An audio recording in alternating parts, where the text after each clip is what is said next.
Hello friends, art of trading insight की एक और लर्निंग वीडियो में आपका स्वागत है। मेरा नाम है पशुपति मिश्रा।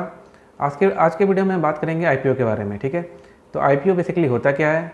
आईपीओ में जो दो चीज़ें होती हैं, main board IPO, SME IPO, ये क्या होता है, दोनों में क्या फ़र्क होता है, आईपीओ में हम अप्लाई कैसे कर सकते हैं।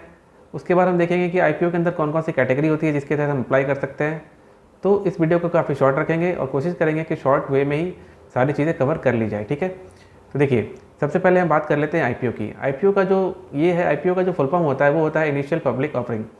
आईपीओ का आप आसान भाषा में ऐसे समझिए कि जैसे कोई कंपनी है, कंपनी को अगर किसी भी वजह से पैसों की ज़रूरत है तो वो क्या करेगी, वो बदले में आपसे पैसे लेगी और उस कंपनी में कुछ हिस्सेदारी आपको देगी। ठीक है, तो कंपनी को जब भी कभी ऐसा करना होता है और उसे अगर लिस्टेड होना है स्टॉक एक्सचेंज में तो वो अपना आईपीओ लाती है। ठीक है, अब आईपीओ जब भी आता है तो वो बेसिकली दो तरह से आता है। मतलब आईपीओ के अंदर दो चीज़ें होती हैं, एक होता है फ्रेश इशू और एक होता है offer for sale.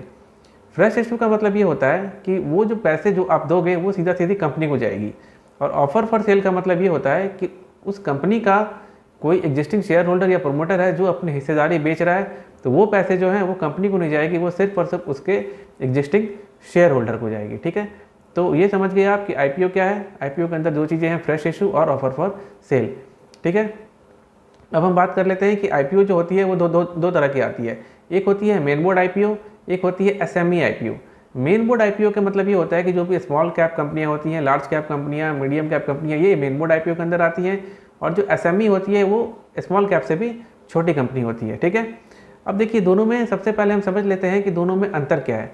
Main board IPO में अगर आपने इन्वेस्टमेंट करना है तो आपको लगेंगे मिनिमम 15,000 रुपये। ठीक है, उसी तरह से जो आईपीओ होता है उसमें बेसिकली जो भी खरीदारी होती है वो लॉट के ऊपर आती है।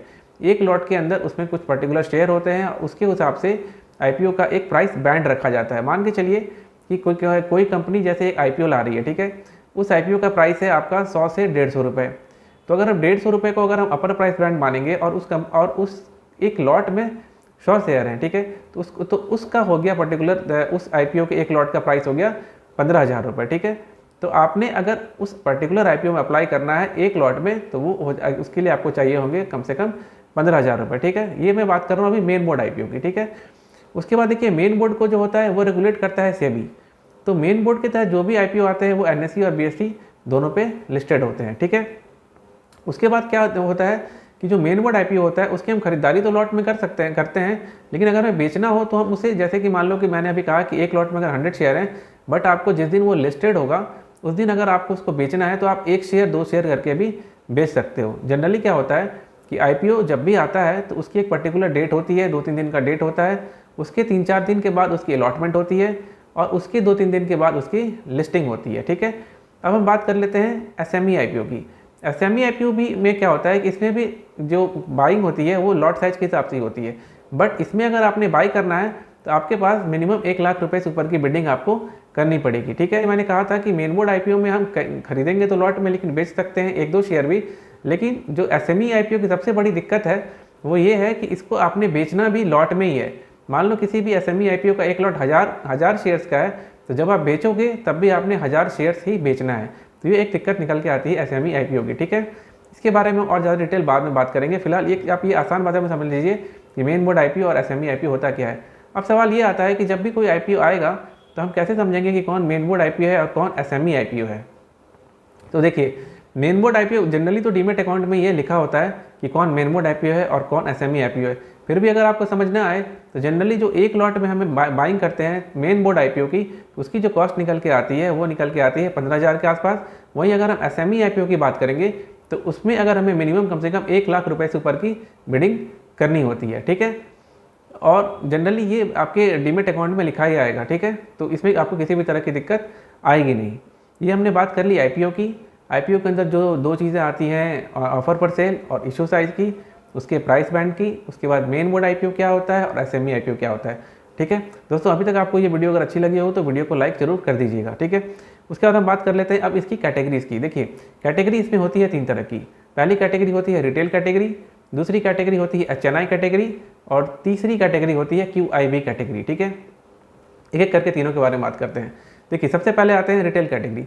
अगर लेकर के 2 लाख रुपए तक के करते हो तो आप आते हो रिटेल कैटेगरी में। ठीक है, अगर आपकी तो आ गए आप रिटेल कैटेगरी में। उसके बाद होता है दूसरा HNI कैटेगरी। HNI कैटेगरी में भी 2 कैटेगरी होती है। एक होती है HNI का मतलब हुआ हाई नेटवर्थ इंडिविजुअल्स, ठीक है। इसकी जो 2 कैटेगरी होती है, एक होता है SHNI कैटेगरी, एक होता है स्मॉल HNI, एक होता है बिग HNI। स्मॉल HNI के तहत जो आप बिडिंग करते हो वो करते हो 2 लाख रुपए से लेकर के 10 लाख रुपए तक की। फिर अगर आप उसके बाद 10 लाख से ऊपर की बिडिंग करते हो तो फिर आप बिग HNI कैटेगरी में आ जाते हो, ठीक है। तीसरी कैटेगरी आती है QIB कैटेगरी की, क्वालिफाइड इंस्टीट्यूशनल बिडर। ये वो लोग होते हैं जैसे बड़े बड़े बैंक, बड़े बड़े म्यूचुअल फंड इंस्टीट्यूशंस, ठीक है। और ये लोग जो होते हैं ये सेबी से रजिस्टर्ड होते हैं, ठीक है। तो जब भी IPO आएगा तो हमारे एज ए कॉमन मैन आपके पास ये 2 ऑप्शन होता है कि या तो आप रिटेल कैटेगरी में अप्लाई करो या तो फिर आप HNI कैटेगरी में अप्लाई करो। जो भी आपका रिस्क मैनेजमेंट है और रिस्क टेकिंग कैपेसिटी है उसके हिसाब से, और उस IPO की क्या लिस्टिंग इन की प्रोबेबिलिटी है, वो सारी एनालिसिस करने के बाद आप ये डिसीजन लें कि आपने रिटेल कैटेगरी में अप्लाई करना है या फिर HNI कैटेगरी में अप्लाई करना है, ठीक है। उसके बाद ये सारी चीज़ें तो आप समझ गए कि कौन सी कैटेगरी क्या होती है। अब अगर आपने IPO में अप्लाई करना है तो आपको चाहिए होगा एक डीमेट अकाउंट, ठीक है। डीमेट अकाउंट ये आप कहीं से भी खोल सकते हैं, नहीं तो जो 2 डीमेट अकाउंट मैं यूज़ करता हूँ जो पर्सनली मुझे बहुत अच्छा लगता है उसका लिंक मैंने डिस्क्रिप्शन बॉक्स में दे दिया है। आप उस डिस्क्रिप्शन में जाके उस लिंक पे क्लिक करके अपना अकाउंट खोल सकते हैं, ठीक है।